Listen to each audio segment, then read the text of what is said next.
Okay, so far the things that we have basically covered in our digital marketing and strategy module, we have basically defined our objective, which is basically defining our objective and our vision. And if you look here, after that last class, we covered about step 4, which is basically strategic targeting, finding and prioritizing our audience. So you have done basically the customer persona. You have identified one, each of the group have one. So today we will cover in terms of value proposition. Step number 5, value proposition. Okay. So what is value proposition? What does value proposition means to you? So value propositions, Karen says, sets you apart from your competition, your unique selling proposition, your features that you have and your benefits. Licha says the USP, solution to the problems. Firo says this. And Ida says the benefit, right? Yeah, benefit. What do you want people to remember you for? Hanisna says, different features from different people, for people, values to be delivered, communicate, and acknowledge. And Khalil says the value of a company promises to deliver, promises, right? Deliver to the customers should they choose to buy their products. Seong says the value we contribute to society, yes, and value that's created for the users, value, and value that you can deliver, and that's very important, right? And different shades, Ashraf says, differentiates the value from other people and how different our products from other people. Thank you so much for this. And what I'm going to do here is right now is that I'm just going to revisit back the stuff that we did just to tie in the stuff that we have done in the first 2 sessions. So basically, the thing is that through this, we have basically identified the opportunities that we have for the various of our smart services. And this is the customer life journey that you have seen. And the things that if you look at here, under the reach, act, convert, and engage, raise journey itself, it looks like the top of the funnel, right? And middle of the funnel and also bottom of the funnel. Remember the tofu, mofu, and bofu, everyone? Okay, tofu, mofu, and bofu. So if you look at this, this is the tofu, mofu, and bofu. And this is based on the AIDA model, right? So the things that we have a clear vision right now in terms of what is the customer journey looks like, and I have basically identified what are the marketing opportunities for them to reach them, right? From the start at the reach to getting them to take action on our marketing communication, and also to convert them to become MQL. MQL. Remember MQL at the convert stage. What is MQL stand for? Marketing qualified leads, absolutely, all right? So our task is going to a fishing expedition and identify what fish, what lead do you want to get through qualifying them through a marketing process, qualifying the leads through a marketing process. And in marketing, what we want is to reach them with all these opportunities that we have through the marketing platforms, whether it's through above the line advertising or below the line advertising, or whether it's offline or online marketing channels. So we have like paid search, we have display ads, we have SEO, content marketing, influencer outreach. And we want them to convert them from a totally stranger to somebody who actually put in an inquiry in Google to say that I have intention to find more information about a particular product or service. And this is where we reach them through our website listings in Google based on those keywords and queries that the searchers has been looking for. They key in the keywords and key phrases. And this is where the whole process of the marketing qualified leads. So the things that later on you will see that your particular group's gap analysis is actually on this file. And then what you do is that all this, that there are buttons here that you can actually move around, move the buttons around. You can click on this button here and you can move it here if you're really like doing, for example, search. So you can see here, you can just move it around and just update this chart here for your group. So taking reference to what you have put in for, like, for example, group 1 that does smart services, this is the opportunity, right? So these are the stuff that you have not done These are the marketing channels that you have not used for smart services, and you have those services that is done, just give them a tick. Please update this based on your input, right? Based on your input. So once we have done this, and I think just to move forward with this this chart here, it gives us a clue later on in terms of after we establish what kind of value propositions that we messages that we want to communicate to our leads, to our prospective customers. This gives us a clue. Those that's in access, right, are the channels that we need to use. We need to use in the process of the whole customer journey. After we have identified the marketing opportunities here and updated this chart here, what we have done basically is we have done source tag, right? So like for example, group 1 here, you can see that we have actually structured our digital marketing framework. So I want you to just run through it later on when we are into the groups activity. I just want to, number 1, update this chart here. And then after that, what you do is that in reference of the opportunities that you're listed here, and then what you do is that just look through again this framework, this narrative framework in terms of where we are, what we want to do, where we want to be, how we're going to get there, how exactly we're going to get there, what are our plans, and did we get there? It is important for us to have a clarity in terms of where are we heading to as we develop the digital marketing framework for our services. And then after that, what we have done is that we start to define who is our fish. Who is our fish? It's very important that we every time when we develop our digital marketing strategies, we always got to go back in terms of our goals. We need to go back to our framework in terms of our planning process framework so that we do not lose track or move out of alignment in terms of what we want to achieve from our digital marketing plan. So then what we did last class was that we actually did identify the list of audiences that we are looking at. So remember this here. So every one of us lists down our audience by priorities. Everyone did this, and basically you actually choose one. You choose one individuals that is from rank number 1 and is the most important, right? So you put in a job title to this, and from here what you did was that you actually put this in your customer persona template. From oil and gas, for example, who is he? Is he a CEO or is it a head of department? So do update this one here. I believe it's head of departments under operation. So do update your slide here. So you need to update this. Okay, group 1, update this yellow section here. And then what we did was that we went straight on into the barrier and challenges. Okay, the barriers and challenges. So this was the stuff that you did. You put it in here. Go back again, the barriers and challenges, revisit them so that we do not lose track.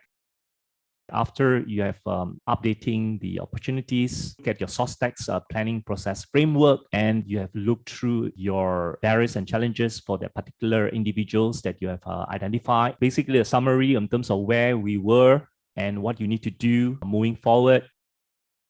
So what you're seeing here is a content marketing matrix. So matrix has basically axis. You have the Y and X axis. So at the top left-hand side corner, this is where at the start of the top of the funnel, at the start of the race framework reach.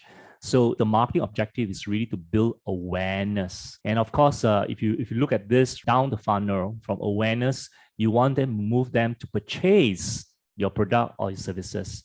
So purchase is at the bottom of the funnel, where you have qualified them through a marketing process, and you have basically converted them and they become a customer. So top of funnel in awareness, and this is where you to purchase. So in the content marketing metrics, the things that what you do is in the awareness stage, the role of your marketing communication activity, your content, especially your content assets, is really at the top of the funnel, which is awareness here. You need to entertain people. You need to educate people. So here, awareness is about entertaining and educating. So I want you to type in this formula. Tofu equals awareness equals entertain plus educate. That's the formula.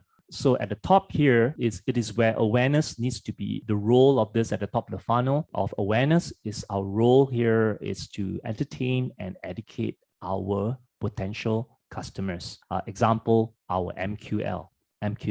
So we want to qualify them by entertaining and educate. And many times I find that B2B organization, they tend to educate, but they lack entertaining. And it's very important to be entertaining because it makes you stand out, especially when you're creative. It helps you to communicate your value propositions much, much better. And it cuts through the clutter. I think that's a key thing. You need to be entertaining. Educate them in a way that is entertaining. That's what edutainment is all about.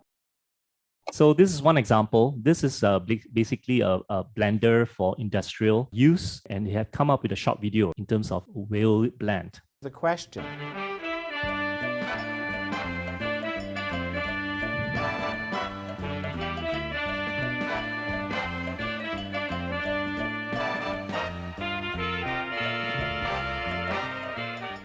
I love my new iPad.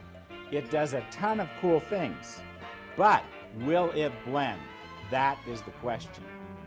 Doesn't quite fit in the jar, but I can take care of that.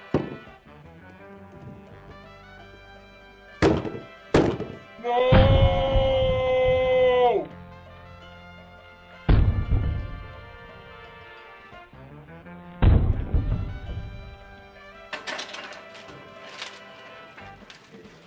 I knew I could get the iPad in a Blendtec Total Blender. I think I'll press the iBlend button.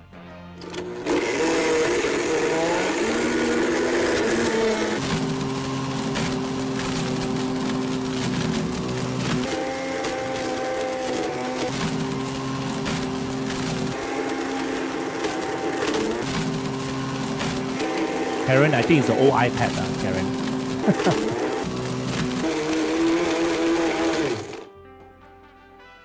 Woo. Oh, pad smoke. Don't breathe this. Ah, that was one tough pad.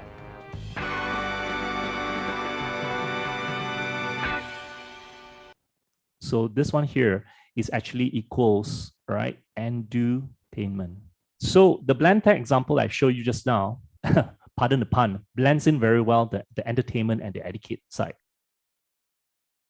So going back to this chart here, this content marketing metrics, at the top of the funnel, when we need to build awareness, we need to entertain and educate. So as we move down to the funnel, then you can see that we basically need to inspire and convince.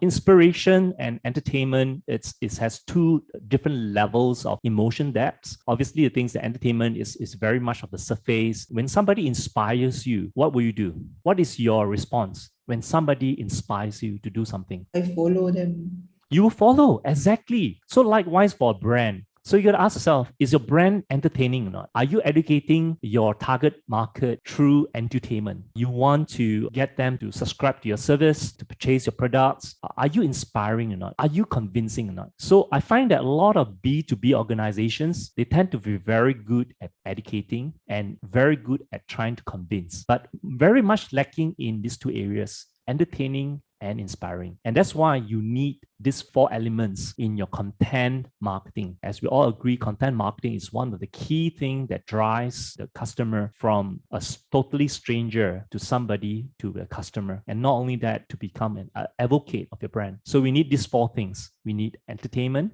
we need to educate, we need to inspire and convince. And so you move them down the channels. And so if you look at the middle part here, that sits in the middle of the four metrics here, you can see that these are the various content formats. So I'm going to use this word, content formats. So you can content formats that are like quizzes, competition, games, branded videos, like what you saw just now, anything viral campaigns that you have that involve UGC, user-generated content, which is very, very dangerous, especially for B2B segment. It's very tough to do that. And you have all these channels that plays a role to entertain, to inspire, to educate, and to convince. So now I want to move on to the left-hand side, which is you can see the axis here, emotions to rational. There is this saying that we buy things based on emotion, then justify that by our rational. Say, for example, you want to buy a Prada handbag. And the thing is that for you ladies, what I know is that you buy the handbag not because it is expensive.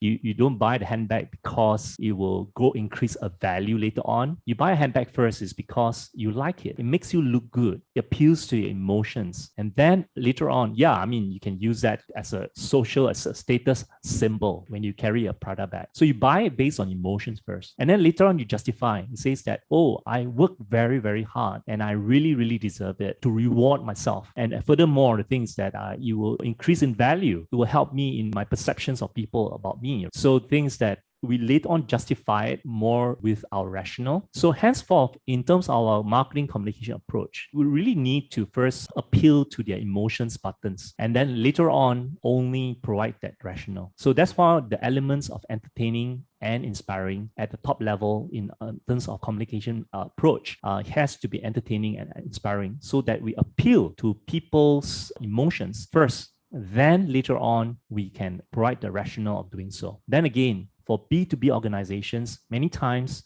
B2B organizations, they tend to educate and try and convince at the rational level. So probably some of you may ask, can even B2B organizations like ourselves be emotional? Can I ask the class? I think people buy B2B, they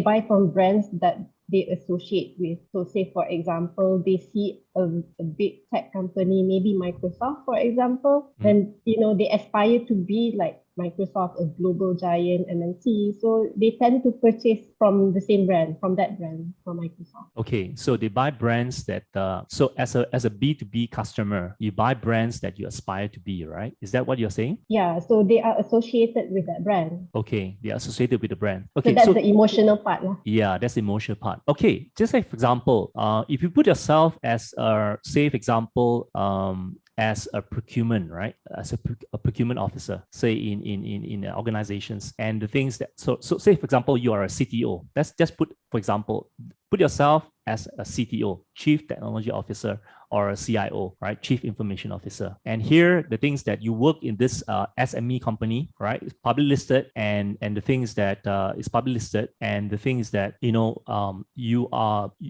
been looking at, for example, cloud services, and your boss wants to move on into e-commerce as another distribution channel. So the things that what will be your emotional consideration of engaging a company that provides cloud services? What will be your emotions that's running in you? What are the things? Just like we draw a parallel example here, whereby we look in terms of a lady who buys a Prada handbag is because the emotional button is that you feel that you want to reward yourself, right, for all the hard work that you have done, and it's also a symbol of a social status to show people that you are successful. So the same thing for men. Like for me, I always wanted to buy a Mazda MX-5 convertible. It's a 2-door, it's a soft top, right?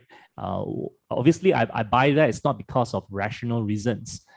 Which is basically, it's fuel efficiency, it is easy to find parking, right? But it's to show off, just like how a lady will buy an expensive handbag, right? Or a man who buys an expensive timepiece, for example. So if you draw that parallel example here to cloud, what will be the emotional reasons? What will be the emotional reason of subscribing to cloud if you were the CTO or the CIO? So my question to all of the class is that what will be the emotional consideration if you were the CTO or the CIO in terms of subscribing to a cloud service? Cikgu, yes. I think it is because the cloud has offering what we call agnostic offering. So when if I have a very old server and old data center, it will make me headache to manage all the inventory. But with cloud, I would not think about that. So that would will be make me easier to manage and the IT resources. So that will be the emotional drive to buy a cloud services. Okay, so you don't have to worry, right, about the internal infrastructure, right? As you outsource it to the cloud, right? Yeah, so true. So you don't have to worry. right? So worry. Do you worry about, your own internal infrastructure? I think that's a very, very good point here, Fairul, right? So the other thing is that, so you got to start to think, right? What are the emotional buttons on that? So, and that's a very good example here, as opposed to, and the thing is that if you were the CEO, okay, right now, okay, the business owner of this particular SME who wants to move his business, he or her business to the cloud, right? So meaning to the cloud means especially for manufacturers, for example, they want to create another distribution channel, right?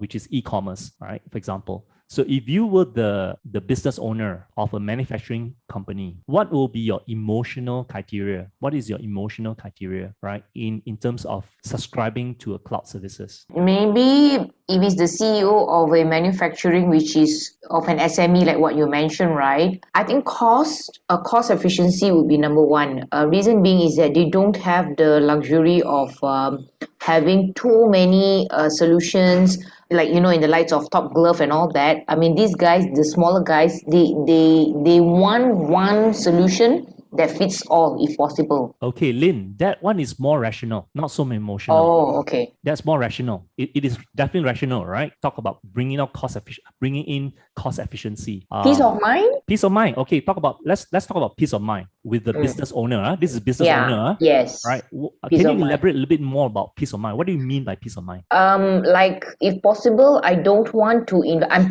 When I say I means as in like if I'm the CEO, I don't want. I want a solution that helps me to integrate end to end, that I don't have to deal with so many people, preferably. Like for example, I'm just giving an example. If let's say I want to get a contractor to my house, I don't want to have too many contractors. One will do the roof, one will do the gate, one will do the the wall and tiles and all that.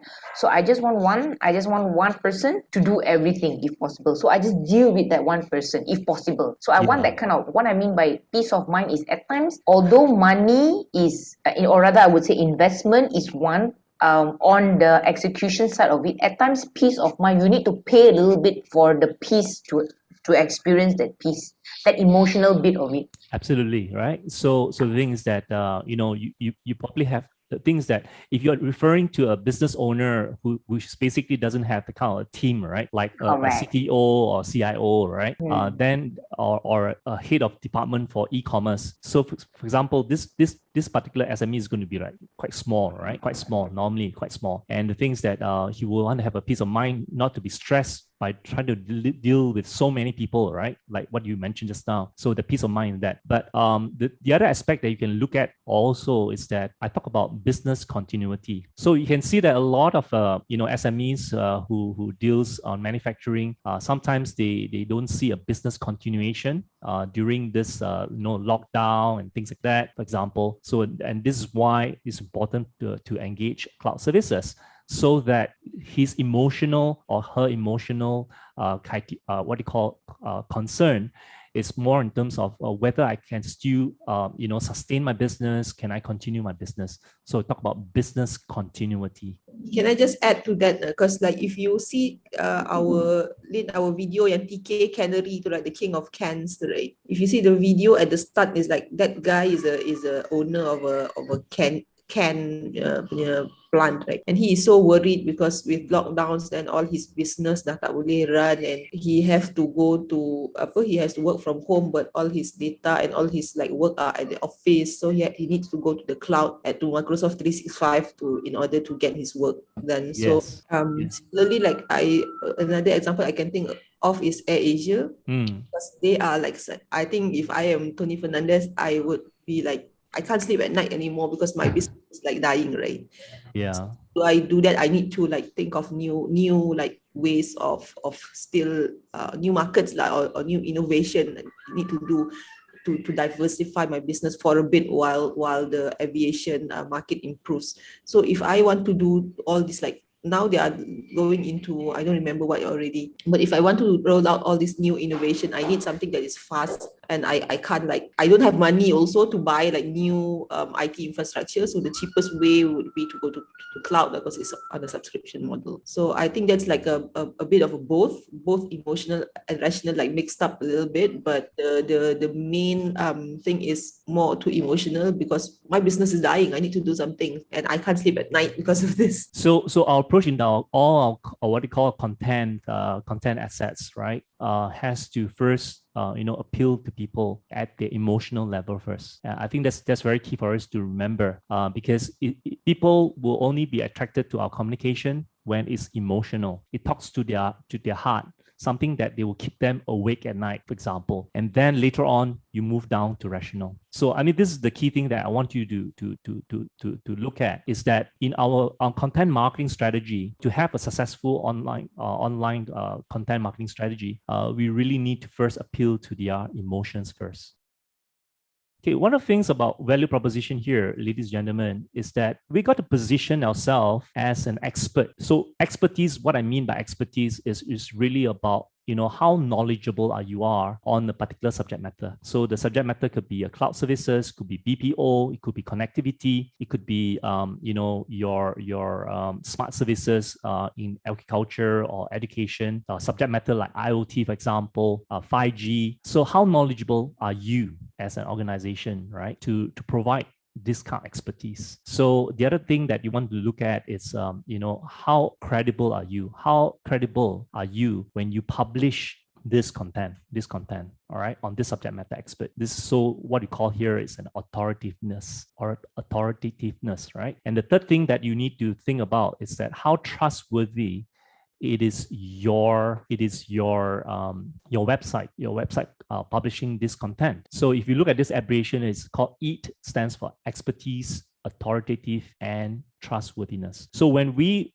want to present our value proposition, and when we want to develop our content marketing strategy, when we want to develop all the content assets, right? So you can see here, we have, all the various content formats here. We need to ask ourselves this. Are we EAT? Are we an expert? Are we an authority? Are we trustworthy? So this EAT here. So these are the three key principles that you need to think about when you develop your content marketing strategy, because content marketing strategy is really all about communicating the value proposition, communicating your unique selling proposition, communicating your differentiation, communicating your value to your potential customers, communicating your features, the benefits that your customer will get if they subscribe to cloud services. So these are the three key principles or mindset that you need to adopt when you start to develop your content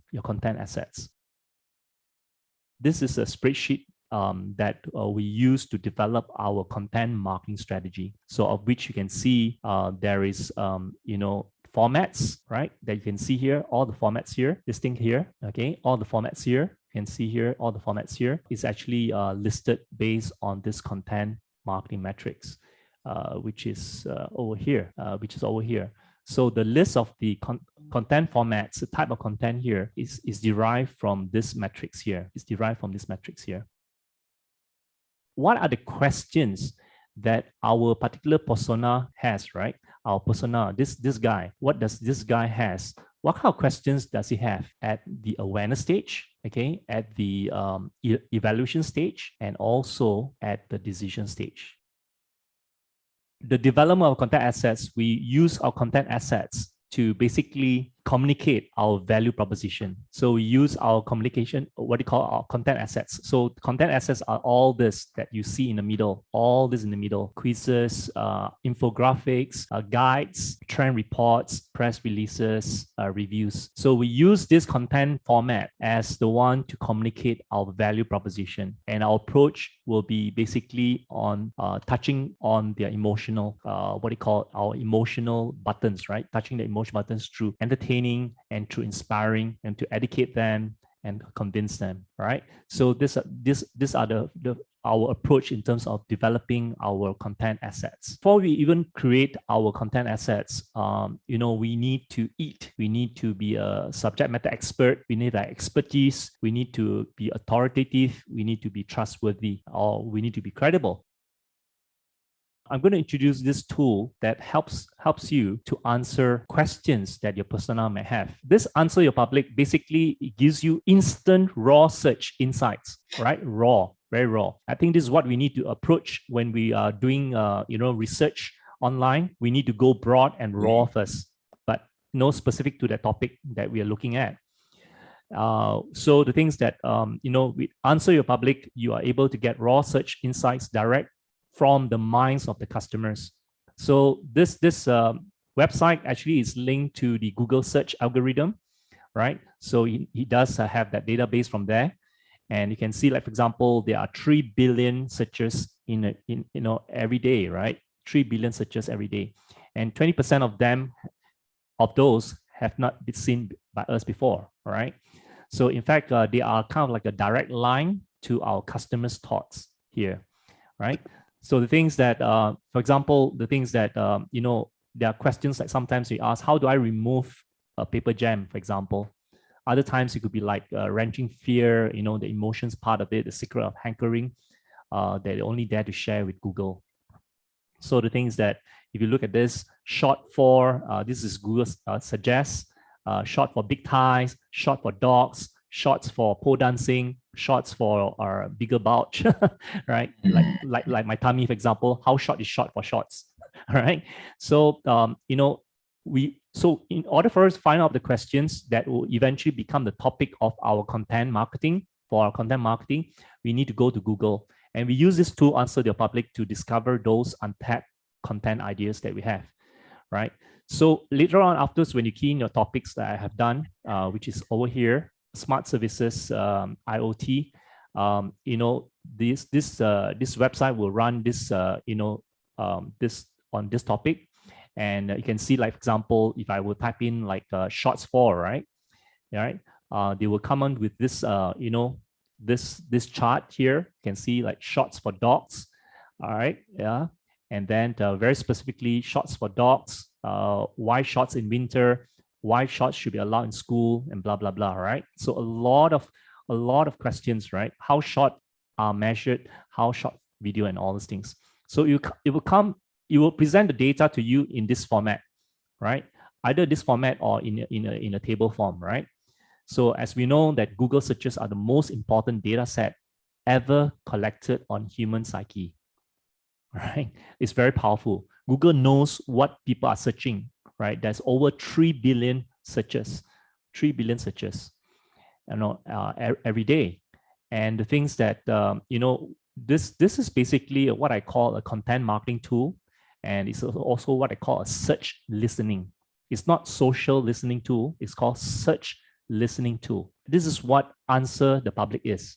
It is a search listening tool. I'm sure that some of you have been exposed to social listening tool, but this is search listening tool. So this search listening tool basically helps you to meet your customer exactly where they are, and then keeps your finger firmly in the pulse. So just like how you use social listening tools, this is a search listening tool, right? It helps you to monitor trends, compare search behavior over time, and even uncover hidden treasures, right? Things that search terms that you will help you to boost your organic search, and also gives you a competitive edge in your campaign. All right, and the things that you don't have to stop wasting time trying to gut feel, right? What are the questions, so that you can fill up your content calendar, right, fast, and say goodbye to writer's block.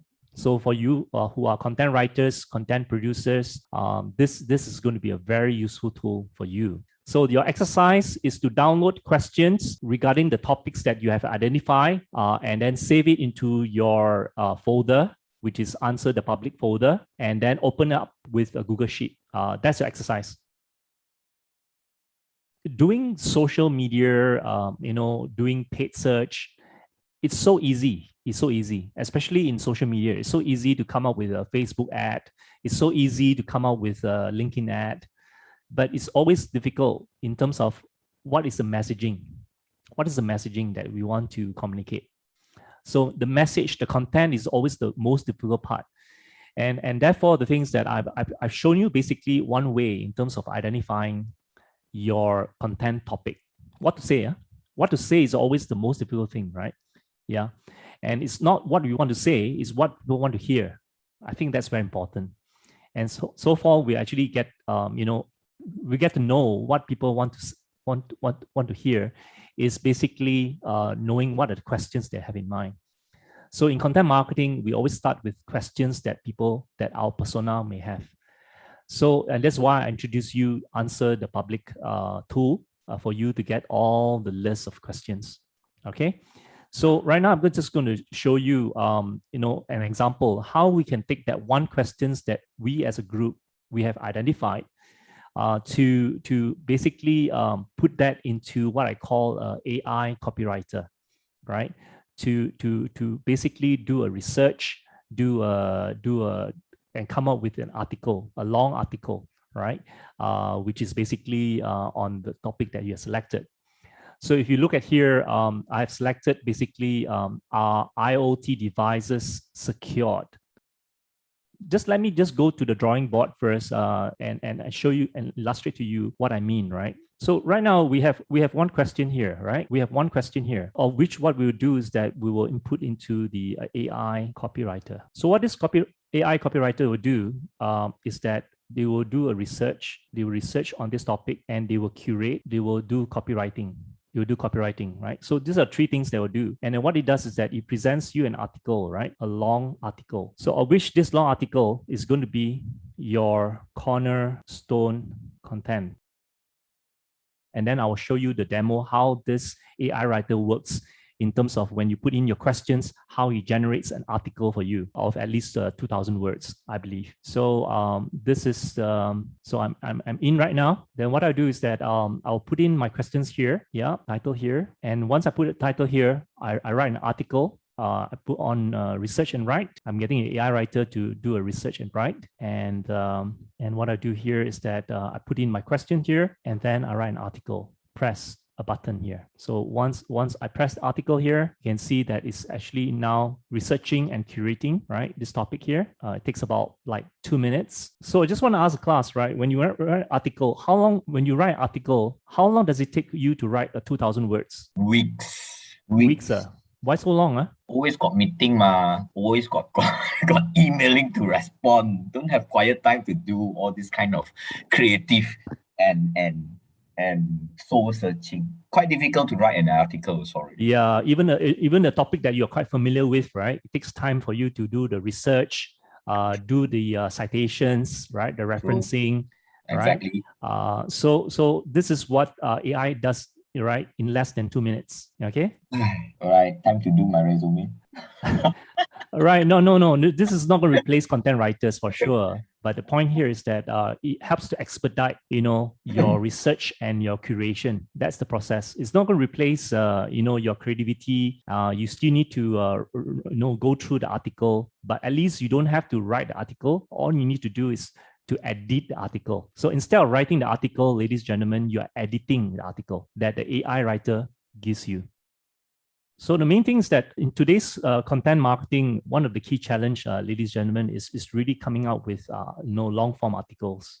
So long form articles, meaning it's at least about 2,000 words. And there you go here. So once you have that, you can actually open it up in the workspace. Click here, and then see here, you have already got the article here. This is done by AI. So you can see that the title here, article. IoT devices secured. This article, this generated text is at least 87% unique. Later on, I will introduce you another tool to do, to check on the grammars and also to check on plagiarism. So because the articles that we selected must be unique. So if you look at this article here, basically it says IoT devices secured.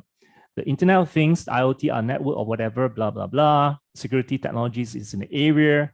Importance for protection of connected devices and network in IoT. And IoT's consumer application in consumer products and so forth, right? So, and the thing is that it does show where's the source of the text from, right? Which is here, you can see here, this is where the AI writer got the citation from. the source of it. So there you go. You have a list of articles here, and there's a whole source of citation at the bottom here. So then what you do here is that you go back and look at some of the keywords. The keywords are like smart security camera, IoT devices.